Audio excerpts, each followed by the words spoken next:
Le XXe siècle fut marqué par deux guerres mondiales, celle de 14-18 et celle de 39-45.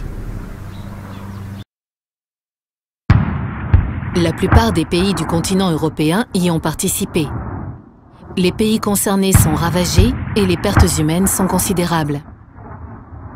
L'idée d'un groupement économico-politique de pays européens émerge à la fin de la Seconde Guerre mondiale afin, d'une part, réconcilier les pays européens entre eux et d'autre part, rendre toute guerre matériellement impossible entre la France et l'Allemagne.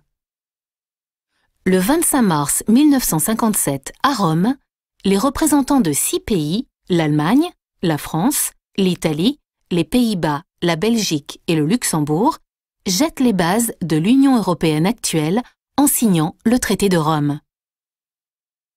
En 1972, le Danemark, le Royaume-Uni et l'Irlande rejoignent les 6 pays fondateurs.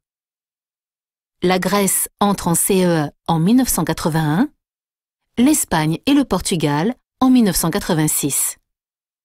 L'Europe reste ainsi longtemps à 12 pays. Le 7 février 1992, les 12 ministres des Affaires étrangères de l'Union européenne signent un traité d'union économique, monétaire et politique à Maastricht, aux Pays-Bas. La CEE devient l'Union européenne. L'Europe a désormais aussi une dimension politique. Le traité de Maastricht est le deuxième acte fondamental de la construction européenne après le traité de Rome de 1957. Depuis, l'Europe s'agrandit de plus en plus. En 1995, adhésion de la Suède, de la Finlande et de l'Autriche. C'est l'Europe des 15. Le 1er mai 2004, 10 nouveaux pays adhèrent à l'Europe. Chypre, Estonie, Hongrie, Lettonie, Lituanie, Malte, Pologne, Slovaquie, Slovénie, Tchéquie. L'Europe des 15 devient alors l'Europe des 25.